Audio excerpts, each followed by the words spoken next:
Vamos a leer 5 versículos de Primera de Corintios 15. Y entonces en el Evangelio de Juan, en el capítulo 20 y comenzando por el primer versículo, leemos así. El primer día de la semana, María Magdalena fue de mañana, siendo aún oscuro, al sepulcro y vio quitada la piedra del sepulcro.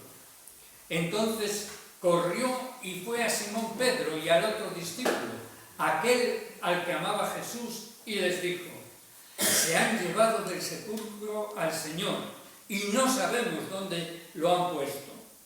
Y salieron Pedro y el otro discípulo y fueron al sepulcro. Corrían los dos juntos, pero el otro discípulo corrió más aprisa que Pedro y llegó primero al sepulcro. Y bajándose a mirar, vio los lienzos puestos allí, pero no entró. Luego llegó Simón Pedro tras él y entró en el sepulcro y vio los lienzos puestos allí y el sudario que había estado sobre la cabeza de Jesús, no puesto con los lienzos, sino enrollado en un lugar aparte. Entonces entró también el otro discípulo que había venido primero al sepulcro y vio y creyó, porque aún no habían entendido la Escritura, que era necesario que Él resucitase de los muertos. Y volvieron los discípulos a los suyos. Pero María estaba fuera llorando junto al sepulcro, y mientras lloraba se inclinó para mirar dentro del sepulcro. Y vio a dos ángeles con vestiduras blancas, que estaban sentados el uno a la cabecera y el otro a los pies, donde el cuerpo de Jesús había sido puesto. Y le dijeron: mujer, ¿por qué lloras? Les dijo: porque se han llevado a mi Señor y no sé dónde lo han puesto. Cuando había dicho esto, se volvió y vio a Jesús, que estaba allí, mas no sabía que era Jesús. Jesús le dijo: mujer, ¿por qué lloras? ¿A quién buscas? Ella, pensando que era el hortelano, le dijo: Señor, si tú lo has llevado, dime dónde lo has puesto, y yo lo llevaré. Jesús le dijo: María. Volviéndose ella, le dijo: Raboni, que quiere decir maestro. Jesús le dijo: no me agarres, porque aún no he subido a mi Padre, mas ve a mis hermanos y diles: subo a mi Padre y a vuestro Padre, a mi Dios y a vuestro Dios. Fue entonces María Magdalena para dar a los discípulos las nuevas de que había visto al Señor y que Él le había dicho estas cosas. Cuando llegó la noche de aquel mismo día, el primero de la semana, estando las puertas cerradas en el lugar donde los discípulos estaban reunidos por miedo de los judíos, vino Jesús y puesto en medio les dijo: paz a vosotros. Y cuando les hubo dicho esto, les mostró las manos y el costado, y los discípulos se regocijaron viendo al Señor. Entonces Jesús les dijo otra vez: paz a vosotros. Como me envió el Padre, así también yo os envío. Y habiendo dicho esto, sopló y les dijo: recibid el Espíritu Santo. A quienes les remitiereis los pecados, les son remitidos, y a quienes se los retuviereis, les son retenidos. Pero Tomás, uno de los 12, llamado Dídimo, no estaba con ellos cuando Jesús vino. Le dijeron pues los otros discípulos: al Señor hemos visto. Él les dijo: si no viere en sus manos la señal de los clavos, y metiere mi dedo en el lugar de los clavos, y metiere mi mano en su costado, no creeré. 8 días después, estaban otra vez sus discípulos dentro, y con ellos Tomás. Llegó Jesús, estando las puertas cerradas, y se puso en medio y les dijo: paz a vosotros. Luego dijo a Tomás: pon aquí tu dedo y mira mis manos, acerca tu mano y métela en mi costado, y no seas incrédulo, sino creyente. Entonces Tomás respondió y le dijo: Señor mío y Dios mío. Jesús le dijo: porque me has visto, Tomás, creíste. Bienaventurados los que no vieron y creyeron. Ahí nos está mencionando a nosotros. Y ahora el otro texto que está en 1 Corintios 15, donde se habla también de la resurrección, pero no solo de la resurrección de Cristo, sino también de la nuestra propia. Y como digo, en 1 Corintios 15, 20 dice: ahora Cristo ha resucitado de los muertos, primicias de los que durmieron es hecho. Porque por cuanto la muerte entró por un hombre, también por un hombre la resurrección de los muertos. Porque así como en Adán todos mueren, también en Cristo todos serán vivificados, pero cada uno en su debido orden. Cristo, las primicias, luego los que son de Cristo en su venida, luego el fin, cuando entregue el reino al Dios y Padre, cuando haya suprimido todo dominio, toda autoridad y potencia. Amén. Amén. Bueno, pues hasta aquí la lectura de la palabra del Señor, y ahora déjenme ver un poquito.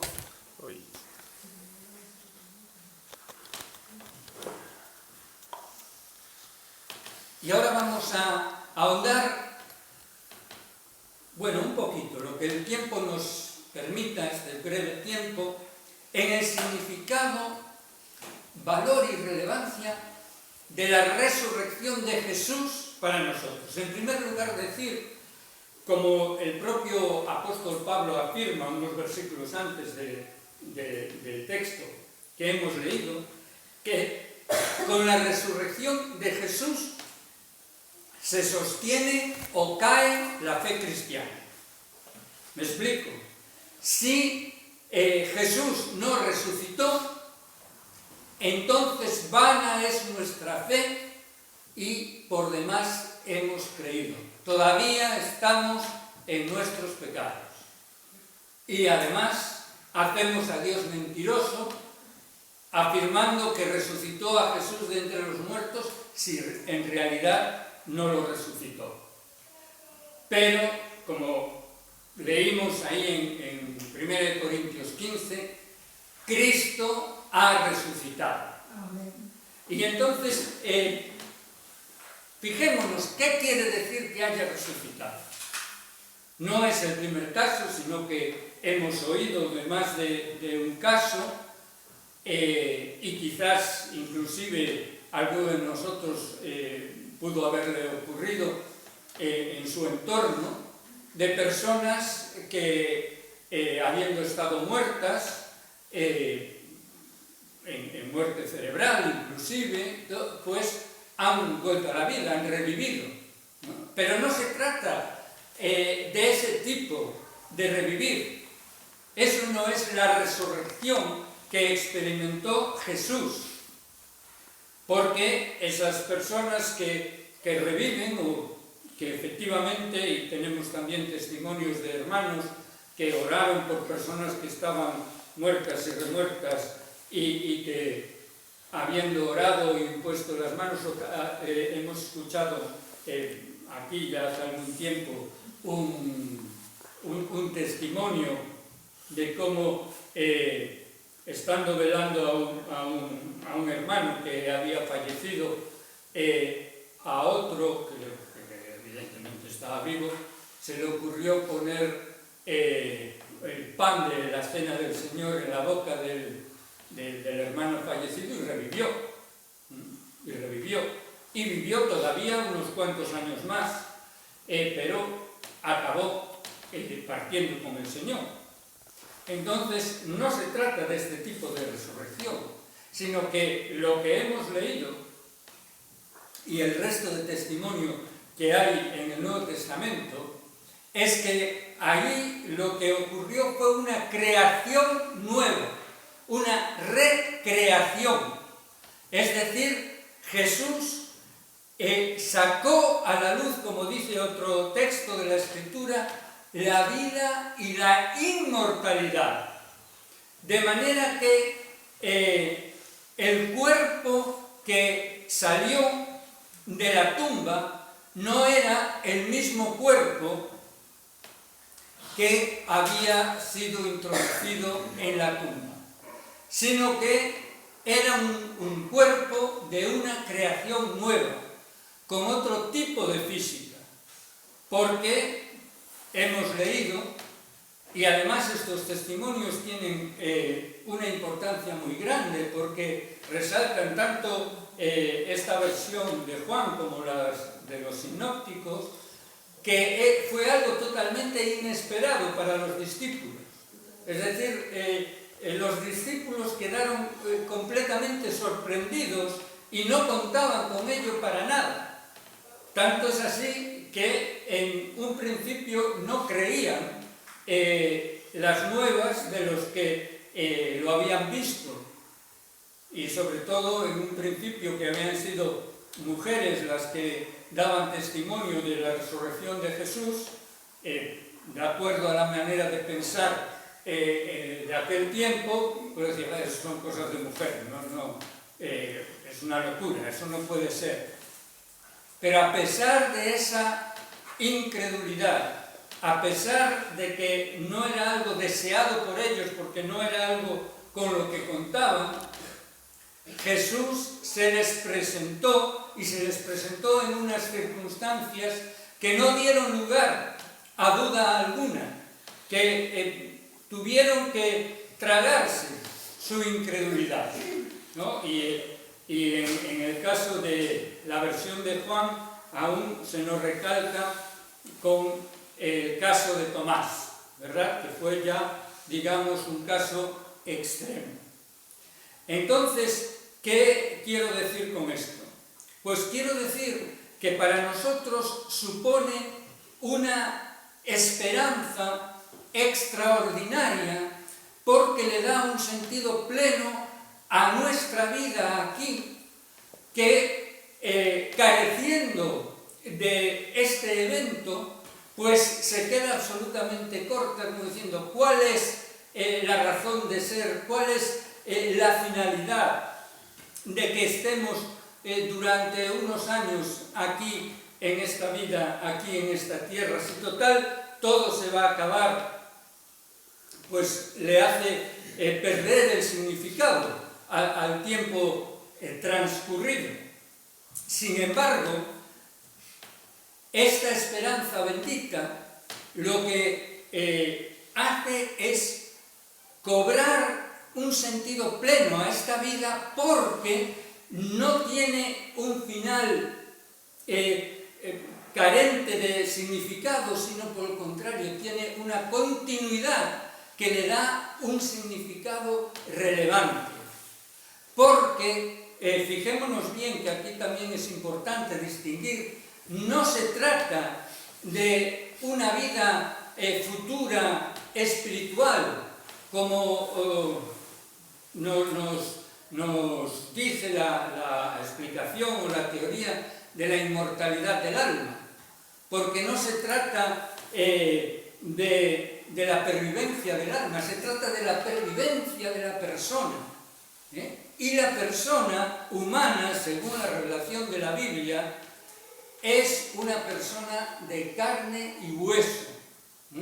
Y esta carne y este hueso no es algo que ha de finalizar para no quedar rastro de él, sino que dice el apóstol Pablo en ese mismo capítulo de 1 Corintios 15, que se siembra cuerpo animal y resucita cuerpo espiritual. Y en el cuerpo espiritual no hace referencia a que sea un cuerpo inmaterial, porque cuerpo implica materia, sino que hace referencia a que las capacidades de ese nuevo cuerpo que Dios nos da, o que Dios nos dará y que ya le dio a Jesucristo, porque tengamos en cuenta que a Jesucristo se lo dio no porque fuese Dios, sino precisamente porque era hombre, porque Jesucristo en cuanto Dios no necesitaba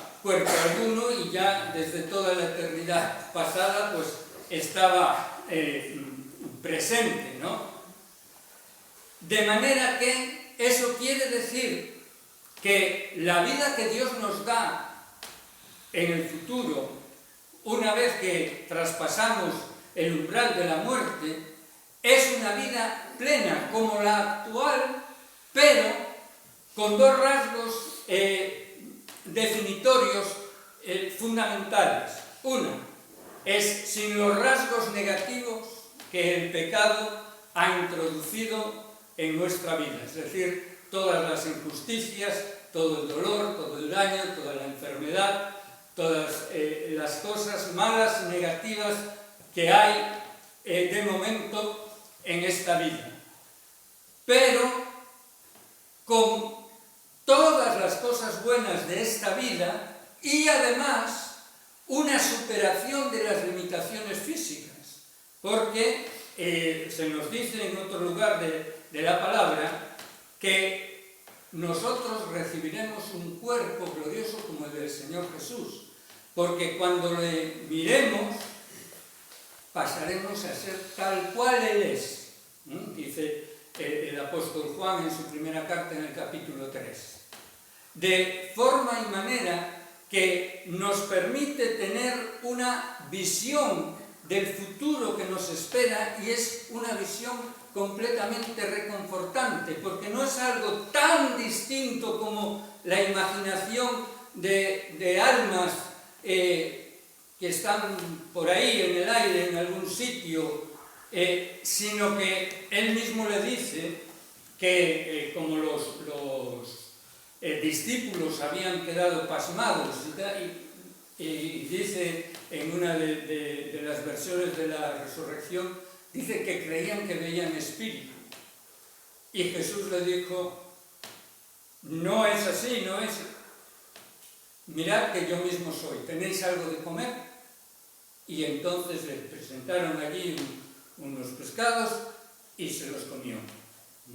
Entonces, ¿eso qué nos quiere decir? Nos quiere decir que en la nueva creación, que ya está, por decirlo así, en germen, en el Jesús resucitado, tendremos una vida relativamente parecida a la que tenemos ahora, pero en toda su plenitud, porque será la vida de Dios, y dice que estaremos permanentemente con Jesús, así como ahora dice también la palabra que estamos ausentes al Señor, estamos presentes en el cuerpo, pero ausentes al Señor.